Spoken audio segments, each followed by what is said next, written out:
Hello students, previous video में हम cash flow statement का क्वेश्चन कर रहे थे जिसमें हमें तीनों एक्टिविटीज़ से इस क्वेश्चन को सॉल्व करना था। तो इसमें हम cash flow from operating activities को कर रहे थे जिसमें हमने operating profit before working capital changes तक इसको कर लिया था। आगे हमें इसमें से इस और एडजस्टमेंट करके net cash flow from operating activities calculate करना है।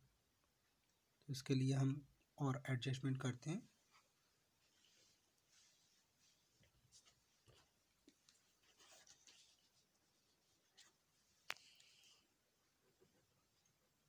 एडजस्टमेंट फॉर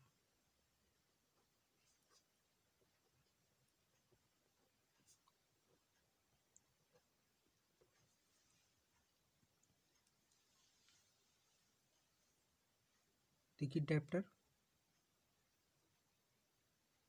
प्रीवियस ईयर में है 30,000 और करंट ईयर में है इसमें 50,000।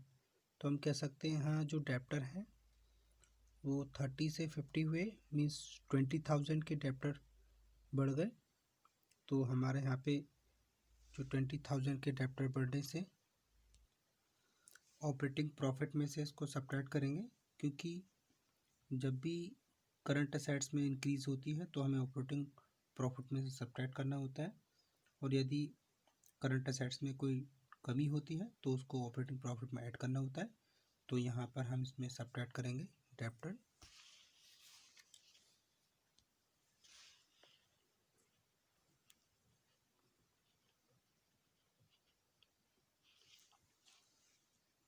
$20,000 चूँकि अमाउंट सब्ट्रैक्ट होना है तो हम इसको ब्रैकेट में शो कर देंगे।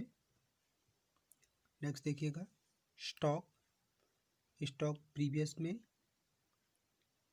35,000 और करंट में हम देख रहे हैं 25,000। तो यहाँ पे आप देख रहे हैं स्टॉक का जो वैल्यू है वो कम हुई है 10,000 से।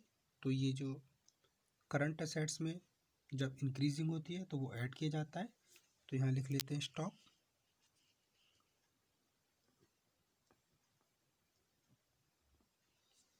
अमाउंट आ जाएगा 35,000 माइनस 25,000, 10,000।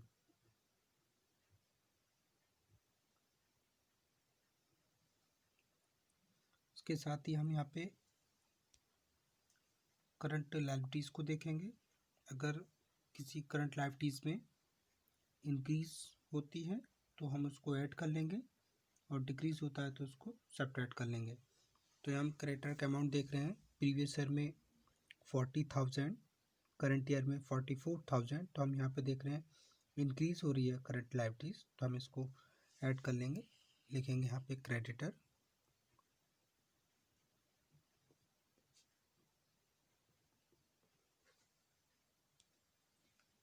अमाउंट देखिएगा 40 से 44 हो रहा है, 4,000 से इंक्रीज है।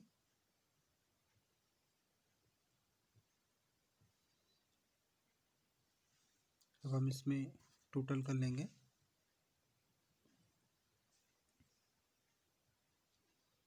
देखिए 65 प्लस 10 75। अगर 75 में से हम 25 निकाल दें तो इसमें बचेगा 55, और आप 45 और ऐड कर लेंगे तो 55 प्लस 4,000 तो हो जाएगा यहाँ पे 59,000।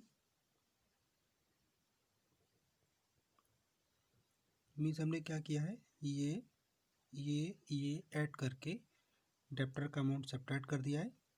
तो ये निकल के आता है हमारा net cash from operating activities.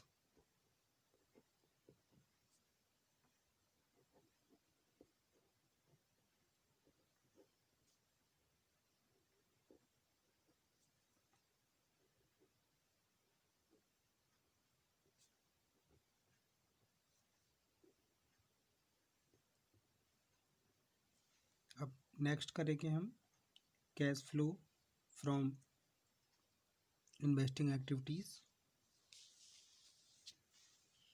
B point.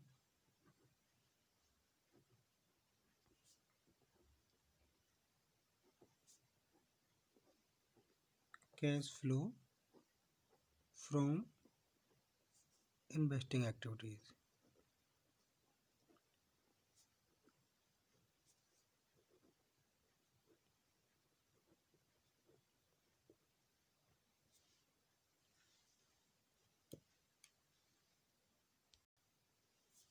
देखिए, cash flow from investing activities में हम लॉन्ग टर्म असेट्स को का इन्वेस्टमेंट देखते हैं कि अगर इनको हमने वर्ष के दौरान परचेज किया है तो ऑब्वियसली कैश आउटफ्लो होगा, और अगर हमने इनको सेल्स किया है तो कैश इनफ्लो होगा। तो इस तरीके से हम कह सकते हैं, अगर हम किसी फिक्स असेट्स को सेल करते हैं या किसी इन्वेस्टमेंट को सेल करते हैं या इंटरेस्ट या डिविडेंड हमें रिसीव होता है तो हम उसको कैश इनफ्लो मानेंगे। अगर हम किसी फिक्स असेट्स को परचेज करते हैं, किसी इन्वेस्टमेंट को परचेज करते हैं तो ये आउटफ्लो होगा। तो इसके अकॉर्डिंग हम यहाँ देख लेते हैं क्वेश्चन में। देखिएगा, इसमें ये जो मशीन थी 10,000 की कॉस्ट की, इसको सोल्ड कर दिया गया था 5,000 में, तो ये कैश का इनफ्लो होगा। तो यहाँ लिख लेते हैं सेल ऑफ मशीन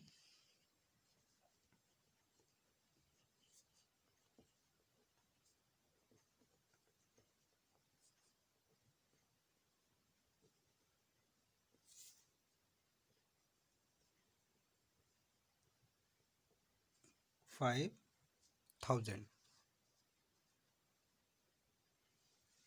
अब देखिए, लैंड प्रीवियस ईयर में 40,000, करंट ईयर में 50,000, मतलब यहाँ पे 10,000 का हमने लैंड को परचेज कर लिया है। तो परचेज करेंगे तो कैश हमारा आउटफ्लो होगा, इसलिए इसको माइनस करना होगा, ब्रैकेट में शो करेंगे।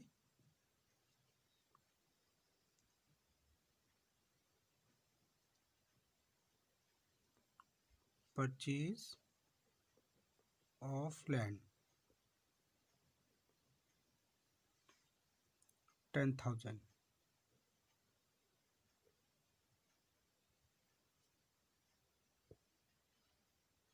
ये कैश का आउटफ्लो है, परचेज की है, इसलिए हम इसको ब्रैकेट में शो करेंगे। बिल्डिंग देखेंगे, बिल्डिंग प्रीवियस में 35,000 अमाउंट है, करंट ईयर में 60,000 अमाउंट है। तो यहाँ पे भी हम देख रहे हैं हमने बिल्डिंग को परचेज किया है, कैश का आउटफ्लो हुआ है, तो इसका जो डिफरेंस आएगा 60 माइनस 35, 60 माइनस 30 प्लस 5 माइनस 5, 45,000। तो यहाँ पे बिल्डिंग को परचेज किया गया है, सॉरी 25,000, 60 माइनस 30, 35,000 लेस करेंगे, यस 25,000। तो यहाँ परचेज और बिल्डिंग करेंगे,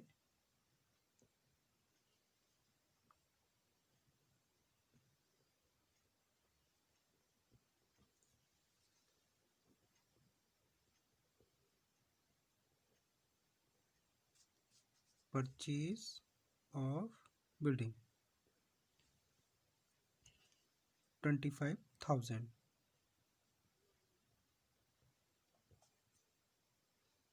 ये भी आउटफ्लो है, इसलिए इसको माइनस करना होगा, ब्रैकेट में शो करेंगे।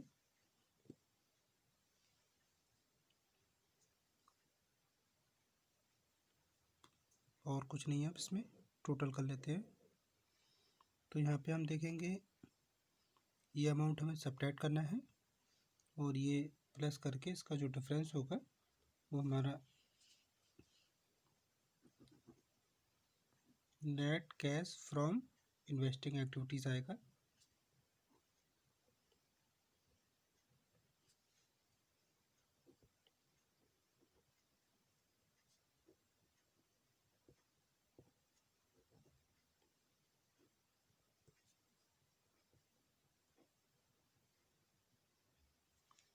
तो कर लेते हैं।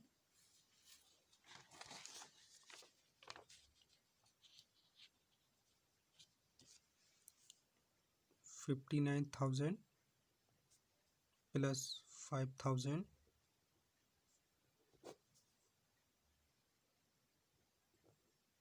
ये आ जाता है 64,000 और ये माइनस जो करना होगा वो 25 प्लस 10,000 मतलब 35,000 माइनस करना है।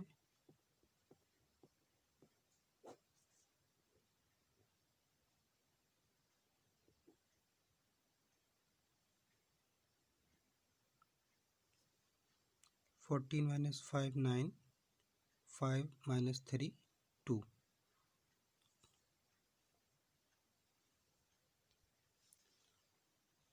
सॉरी, ये net cash from operating activities है, तो हमें इसका ये तो इसी का अमाउंट है, हमें केवल इन्वेस्टिंग एक्टिविटीज़ में पता करना है। तो आप यहाँ देख रहे हैं कि यहाँ पे 25 और ये 10,000 मिला के 35 है। इसमें से प्लस का अमाउंट देखें तो केवल 5,000 है। तो इस तरीके से यहाँ पे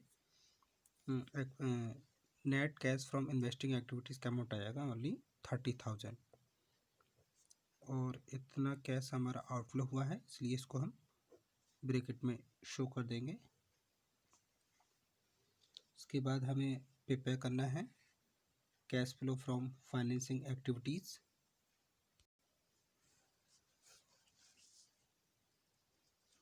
देखिए, इसमें मिस्टर वाइट्स लोन था 25,000 प्रीवियस में, करंट में कुछ नहीं है।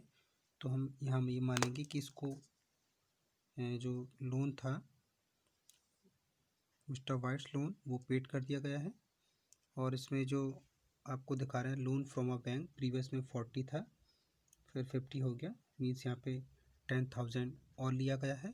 तो loan from bank 10,000, mister White's loan जो है वो पेड कर दिया गया है। तो कैश यहाँ आउटफ्लो हुआ है, इसलिए इसको ब्रैकेट्स में शो करेंगे। इसके साथ ही कैपिटल आप देखेंगे 125 से 153 हुई, तो यहाँ इसके लिए कैलकुलेशन करेंगे।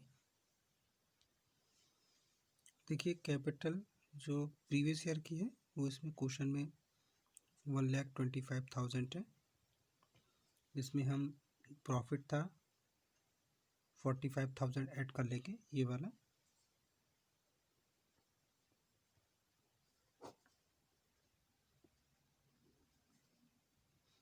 तो यह आ जाता है हमारा 170। अब हम करंट की कैपिटल देखें तो 153 है।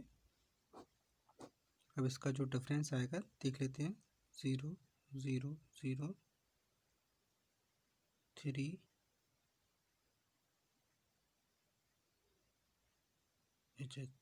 सॉरी 170 में से ये सब्ट्रैक्ट करेंगे तो 10 माइनस 3 7 6 माइनस 5 1। तो इस तरीके से ये हमने ड्राइंग निकाला है बैलेंसिंग फिगर करके। तो यहाँ पे हम ले लेंगे ड्राइंग बाय पार्टनर 17,000, ये भी कैश का आउटफ्लो है। उसके बाद हम इसका टोटल करेंगे। देखिए, आउटफ्लो हुआ है 42,000 का और इनफ्लो इसमें 10 का है। तो इट मीन्स यहाँ पे जो एक्टिविटीज़ का अमाउंट आएगा वो आएगा आपका 32,000। उसके बाद हम इंक्रीज डिक्रीज देखते हैं। तो यहाँ पे देखिए 30 प्लस 32 62,000 का इसमें आउटफ्लो हुआ है और 59 का ये है। तो अगर इसका बैलेंस फिगर करेंगे तो आएगा हमारा यहाँ पे 3,000।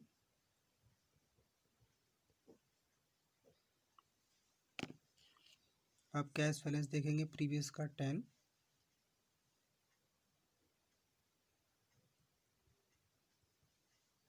और करंट का है 7। तो इस तरीके से हमारा ये क्वेश्चन कंप्लीट हुआ।